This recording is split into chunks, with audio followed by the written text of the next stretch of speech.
Hello guys, welcome back to the channel. आज की video में हम देखने वाले हैं कि डेटा सेट को पैरामीटराइज कैसे कर सकते हैं। अब सपोज डेटा सेट को पैरामीटराइज करना क्यों इंपॉर्टेंट है। अब मान लीजिए मेरा एक सोर्स है, जैसे कि आपने देखा कि हर बार हम क्या करते हैं, एडीएफ के अंदर एक सोर्स सेलेक्ट करते हैं। अगर मैं कॉपी एक्टिविटी लेता हूँ, अगर मैं यहाँ पर एक पाइपलाइन लूँ और मैं एक कॉपी एक्टिविटी को लूँ, कॉपी एक्टिविटी लेने के बाद मैं अपना सोर्स पे जाऊँ और सेलेक्ट करूँ कस्टमर। ठीक है, तो ये मेरे खाली कस्टमर टेबल को रिप्रेजेंट कर रहा है। यहाँ पे जाऊँ तो ये मैं ईडीएलएस लोकेशन ले लेता हूँ, सीएसवी डेटा सेट। तो ये क्या करेगा, मेरा कस्टमर टेबल को उठाएगा, ईडीएलएस लोकेशन के अंदर सीएसवी फॉर्मेट के अंदर सेव कर देगा। मान लो सिचुएशन चेंज हो गई, मुझे अब कस्टमर टेबल नहीं, मुझे प्रोडक्ट टेबल को करना है, और लेटर ऑन जब मैं पाइपलाइन रन कर रहा हूँ तो मुझे एड्रेस टेबल को करना है। तो वो डायनामिज्म लाने के लिए मुझे क्या करना पड़ेगा, इसको पैरामीटराइज करना पड़ेगा। तो वो पैरामीटराइज कैसे करेंगे, सोर्स और सिंक लेवल के ऊपर मैं वही बताने वाला हूँ आपको। ये मैं सिर्फ डेटा सेट के ऊपर बताने वाला हूँ, राइट। तो चलिए शुरू करते हैं। तो मैं ये चेंजेस को डिस्कार्ड कर देता हूँ। ठीक है, ये चेंजेस को डिस्कार्ड कर देता हूँ। तो पैरामीटराइज कैसे करते हैं, चलिए पहले सोर्स लेवल पे बता रहा हूँ। ठीक है, अब हमारे पास हायरार्की जो होती है ना, वो कुछ इस तरीके से होती है। सबसे पहले ऊपर होती है हमारी पाइपलाइन। ठीक है, पाइपलाइन के बाद होती है हमारी एक्टिविटी। ठीक है, एक्टिविटी के बाद होता है हमारा डेटा सेट। डेटा सेट के बाद होती है मेरी लिंक सर्विस। ठीक है, तो ये कुछ हायरार्की होती है, मतलब पाइपलाइन हायरार्की होती है।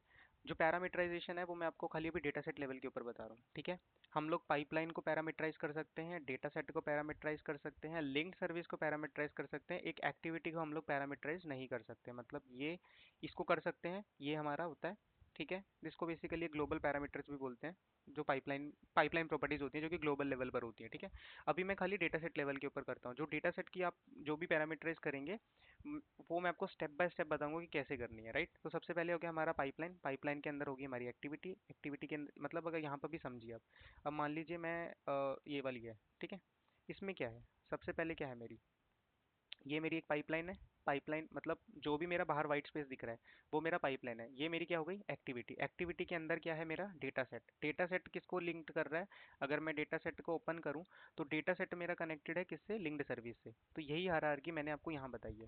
सबसे पहले पाइपलाइन है, पाइपलाइन के अंदर मल्टीपल एक्टिविटीज होती हैं। एक्टिविटीज जो कनेक्टेड होती हैं वो डेटा सेट के थ्रू कनेक्टेड होती हैं, और डेटा सेट जो होता है वो link service.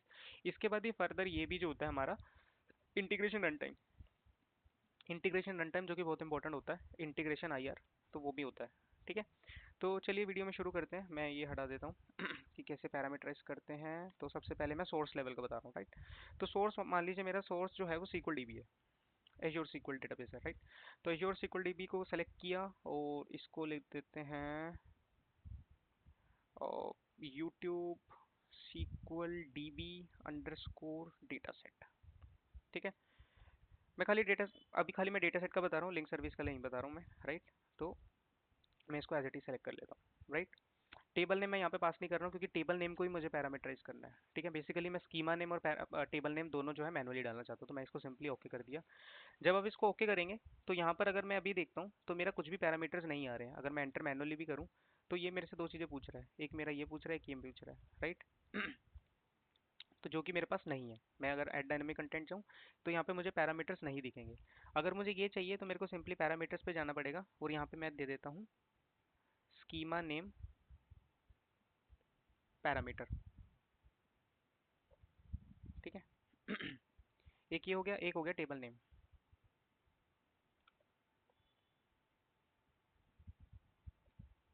Table name parameter, दो पैरामीटर क्रिएट हो गए। अब मैं अगर यहाँ पे सेलेक्ट करूँ, ऐड डायनेमिक कंटेंट करूँ, तो मुझे यहाँ पे दिखेगा। तो मैं क्या कर रहा हूँ, स्कीमा नेम यहाँ पे पास कर दिया, टेबल नेम को यहाँ पे पास कर दिया। तो ये मेरा हो गया सोर्स साइड का डेटा का पैरामीटराइजेशन हो गया। ठीक है, अब मेरे को एक और पैरामीटर क्रिएट करना पड़ेगा जो कि मेरा होगा सिंक साइड का। सॉरी, ये मैंने पाइपलाइन क्रिएट कर दी। डेटा सेट पे जाएंगे जो कि मेरा एडीएलएस लोकेशन होने वाला है। ठीक है, तो ADLS means storage, Azure data lake gen storage 2, और मैं सीएसवी फॉर्मेट में सेलेक्ट सेव कराना चाहता हूँ। तो यहाँ पे मैं इसको दे देता हूँ okay, YouTube ADLS underscore data set. ठीक है, लिंक सर्विस मैंने बताया जैसे कि ऑलरेडी मैंने क्रिएट की हुई है, वो मैं अभी नहीं बता रहा हूँ। ठीक है, यहाँ पे मैं ये आपको दोनों चीज़ें पैरामीटराइज करके बताता हूँ। ये भी, ये भी, मैं इसको ओके कर दिया।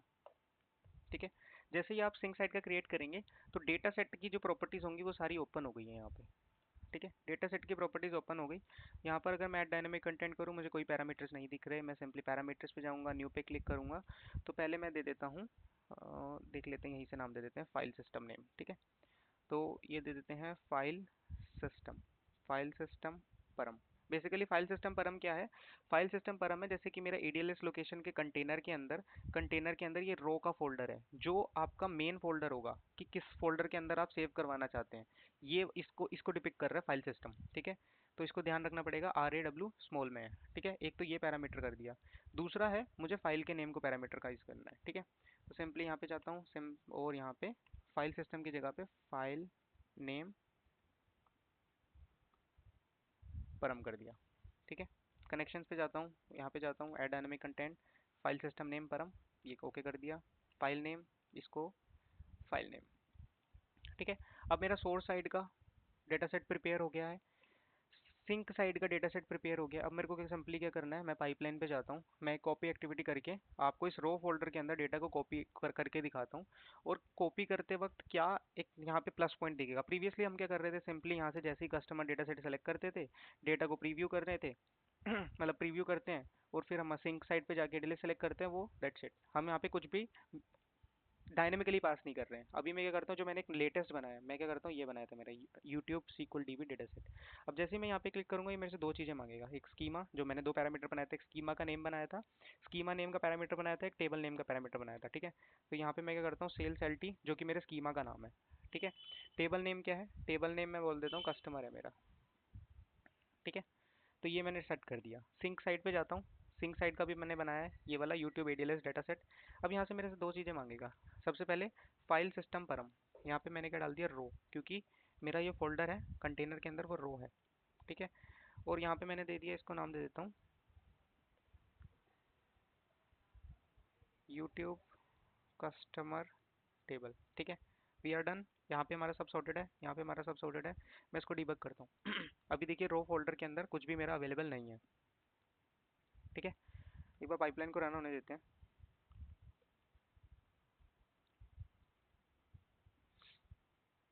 मतलब मैंने फोल्डर का नाम भी डायनामिक कर दिया, मैंने फाइल का नाम भी डायनामिक कर दिया कि मैनुअली यूज़र आएगा और वहाँ पे जाएगा। और इवन ये लोग ट्रिगर पे भी काम करेगा, जब भी आप ट्रिगर पे भी क्लिक करेंगे तो ट्रिगर के टाइम पे भी ये वाले पैरामीटर्स आपसे पूछे जाएंगे। मे बी वो किसी और वीडियो का पार्ट हो सकता है, लेकिन अभी के लिए हम देखते हैं। यहाँ पर आए, हमने इसको रिफ्रेश किया, तो ये देखिए यूट्यूब कस्टमर टेबल हमारी यहाँ पे कॉपी हो गई। अगर मैं क्लिक करूँ और एडिट पे क्लिक करूँ, तो ये मेरी कस्टमर टेबल हो गई है। होप आपको ये वीडियो समझ में आई होगी कि कैसे हमने सोर्स और सिंक को पैरामीटराइज किया। तो अगर आपको वीडियो अच्छी लगी होगी तो चैनल को सब्सक्राइब कीजिए, शेयर कीजिए और लाइक कीजिए। Thank you so much.